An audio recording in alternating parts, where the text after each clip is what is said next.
সেটা নানা আয়োজনে উদযাপন হলো গণ অভ্যুত্থান দিবস। রাজধানী পল্টনে সমাবেশ করে জামায়াতে ইসলামী। বায়তুল মোকাররমের সামনে ৩৬ জুলাই উদযাপনে র্যালি করে ইসলামী আন্দোলন। এছাড়া আয়োজনে কমতি ছিল না ঢাকা বিশ্ববিদ্যালয় এলাকায়ও। বাংলাদেশের শক্তিশালী থার্মিক স্টিল বার ফেমাস স্টিল লিমিটেড। জুলাই অভ্যুত্থানের ১ বছর। রাজপথে দুর্বার আন্দোলনে স্বৈরশাসক হাসিনাকে হটিয়েছিল গণমানুষ।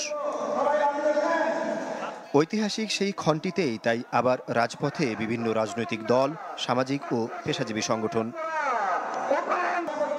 দুপুরে রাজধানীর পল্টনে সমাবেশ করে জামায়াত ইসলামী। বিদেশি শক্তি বা কোনো দলের চাপে সরকারকে নতি স্বীকার না করার আহ্বান জানান দলটির নেতারা। কোন দলের চাপে যেন সব দলকে উপেক্ষা করে কোন একটি দলের ইচ্ছাকে যেন প্রতিফলিত করা না হয়। লক্ষ কোটি মানুষের রক্তদান এবং আকাঙ্ক্ষার প্রতিফলন যেন জুলাই ডিক্লারেশনের মধ্যে আমরা দেখতে পাই। বায়তুল মোকাররমের সামনে ৩৬ জুলাই উদযাপনের র্যালি করে বাংলাদেশ ইসলামী আন্দোলন। সংস্কারের পর পিআর পদ্ধতিতে নির্বাচন করে জাতীয় সরকার গঠনের দাবি জানায় দলটি।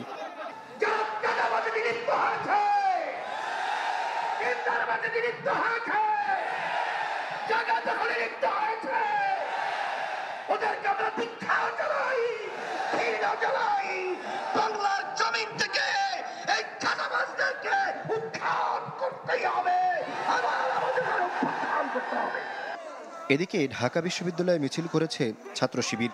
পরে মিছিলটি ক্যাম্পাস প্রদক্ষিণ করে শেষ হয় শাহবাগে।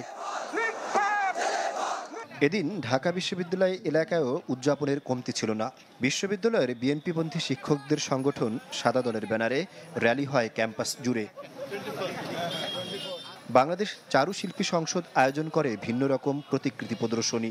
বিকালে টিএসসিতে সাংস্কৃতিক অনুষ্ঠানের আয়োজন করে বিশ্ববিদ্যালয় প্রশাসন। এদিকে রাজধানীর রাওয়া ক্লাবের সামনে থেকে জুলাই বিপ্লব স্মরণে শোভাযাত্রা বের করে সশস্ত্র বাহিনীর অবসরপ্রাপ্ত সদস্যরা। অঙ্গীকার করেন সার্বভৌমত্ব প্রশ্নে আপোষহীন থাকার। আহমেদ সোহাগ, চ্যানেল 24, ঢাকা।